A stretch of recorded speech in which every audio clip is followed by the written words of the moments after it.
নমস্কার স্পোর্টালিজরা, আপনাদের স্বাগত। আমার সঙ্গে আছেন সঞ্জয় দার স্ত্রী সবিতা দেবী, সবিতা সেন।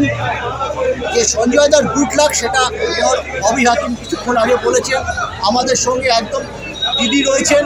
দিদি, আমরা জানি সকল পুরুষের পেছনে একজন নারী থাকেন। আমরা আরতি ব্যানার্জিকে দেখেছি, প্রদীপদার স্ত্রী হিসেবে আরতি দত্তকে দেখেছি, পরবর্তীকালে লতা ভট্টাচার্যকে দেখেছি, কিন্তু আজকে সঞ্জয় সেন এই মুহূর্তে বাংলার সেরা কোচ। তিনি যা শোনা হয়ে যায়।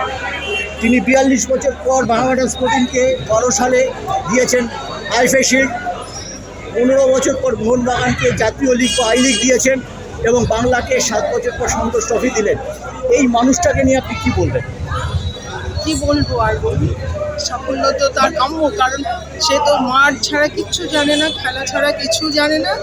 হ্যাঁ, মানে কি, যে আমি তো বিয়ের পর এসে দেখি আমার বাচ্চা হয়েছে, 1 মাসও হয়নি, 10 দিন আমি যখন হসপিটালে তখনই সে চলে গেছে টিম নিয়ে বম্বে। এই তো জীবন।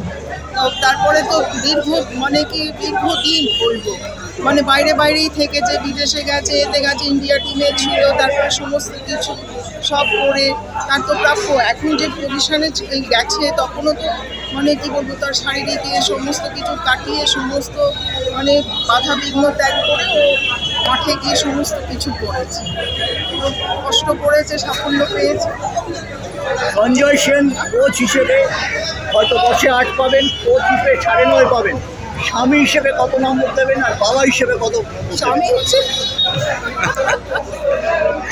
হিসেবে কত নম্বর তো দিলে তো বললে তো সবাই হাসবে। আমি তো মানে কি স্বামী হিসেবে কত তো 8 দেবো, 10-এ 8। আর বাবা হিসেবে 10ই দেবো। আচ্ছা, খুব একটা সুন্দর। সঞ্জয় দা তো ফুটবল নিয়েই থাকেন, মাঝখানে একটু অসুস্থ হয়ে পড়েছিলেন। সেই যে স্ট্রাগলের দিনগুলো, আজকে যন্ত্রণার কথা যদি একটু বলেন ওই সময়টা। যন্ত্রণা বলতে কি বলবো, আমি তো চিন্তিত ছিলাম, ও তো চিন্তা কিছু করেনি। 2 দিন বাদে ওকে অপারেশন, প্রথম দিনই দেখে ডাক্তারবাবু বললেন অপারেশন করতে হবে। ও ওষুধ খেয়ে বললো না আমি মাঠে যাব, মাঠের থেকে তারপরে আমি অপারেশনে আসবো।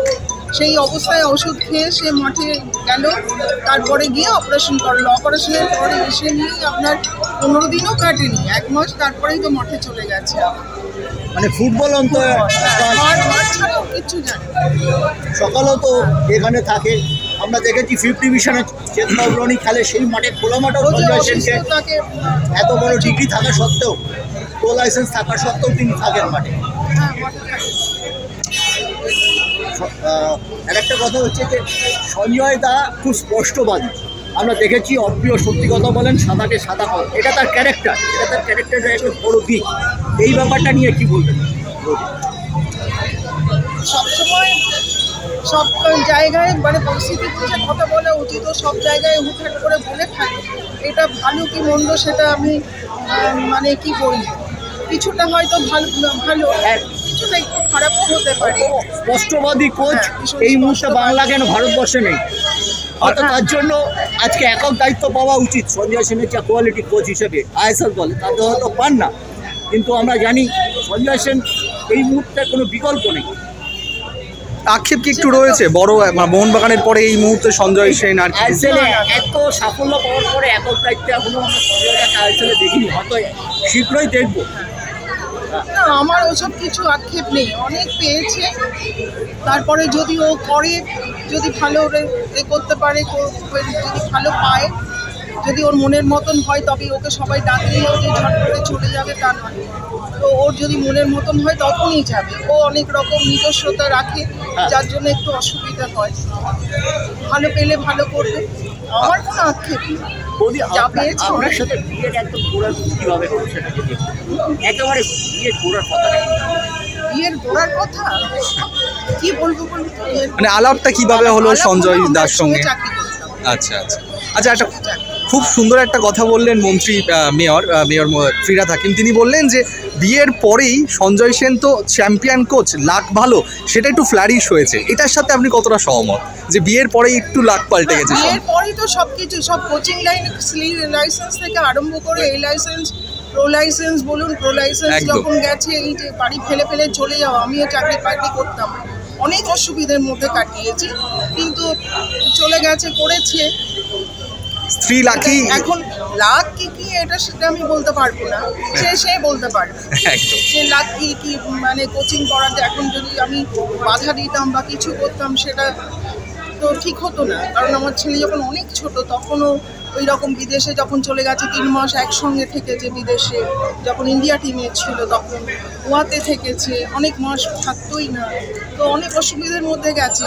সেটা এবার লাক কি কি সেটা তো আমি বলতে পারবো না, সে বলতে পারবে তার লাক। আচ্ছা, মোহনবাগানের পরে দীর্ঘ একটা গ্যাপ গেছে, সেই সময় সঞ্জয় দা হয়তো প্রো লাইসেন্স করেছেন কিন্তু কোনো বড় কোচের সঙ্গে যুক্ত ছিলেন না দলের সঙ্গে। সেই সময় ঠিক কী কথা হতো সঞ্জয় দার সঙ্গে? সঞ্জয় সেন কীভাবে আপনার সঙ্গে অনুভূতিগুলো শেয়ার করে নিতেন? না, অনুভূতিগুলো শেয়ার সেরমভাবে কিছু নয়, ও তো এদিকেতে মানে মোহনবাগান থেকে সরে যাওয়ার মানে 1 মাসের মধ্যেই তো ওকে সন্দীপ গোয়েকার ডেকেছেন, ডেকে ওখানে রেখেছে। মানে ওখানে যখন সন্দীপ গোয়েঙ্কার ওখানে যখন ছিলেন উনি অনেক সম্মানের সঙ্গে ওকে ওখানে রেখেছেন। নিশ্চয়ই আমরা দেখেছি। আমি তো ওখানে মানে কি আমি বলেছিলাম অন্য জায়গাতেই, কারণ ওর একটু টেনশনে হেনা তেনা, ওখানে ছিল খুব সুন্দরভাবে, কোনো অসুবিধে নেই, ওখানে করছিল, আমি খুব ভালো ছিলাম। বৌদি আমরা ইউনাইটেড পরিচিত ক্লাব, সেখানে দেখেছি নাওয়ানা স্পোর্টিং দেখেছি, মোহনবাগান দেখেছি, এটিকে মোহনবাগান দেখেছি, বাকি আছে ইস্ট বেঙ্গল। এটা নিয়ে কি বলবো? কি বলবো, আমি অনেকবার কথা হয়েও হয়নি, হয়নি। ফাইনাল হয়নি, সেটা আপনিও জানেন আমিও জানি। আপনিও কি চান ইস্ট বেঙ্গলের সঞ্জয় সেনকে দেখতে? ইস্ট বেঙ্গল বলতে আমি তো আগে ইস্ট বেঙ্গল ছিলাম, বিয়ের পর তো মোহনবাগান হয়ে গেলাম, তো ওর সঙ্গেই তো আমাকে থাকতে হবে। সেটা এখন আমি ইস্ট বেঙ্গল করবো, মোহনবাগান করবো, সেটা তো হয় না। ওকে তো যেখানে ও কোচিং করাবে সেটা থেকেই তো আমাকে সাপোর্ট করতে হবে। ইস্ট বেঙ্গলে যদি ও ভালো লাগে, ওকে যদি সেইভাবে ডাকে, ওর যদি পছন্দ হয়, যদি করায়, করবে, তাতে তো আমার কোনো আপত্তি নেই। অনেক ধন্যবাদ দিদি।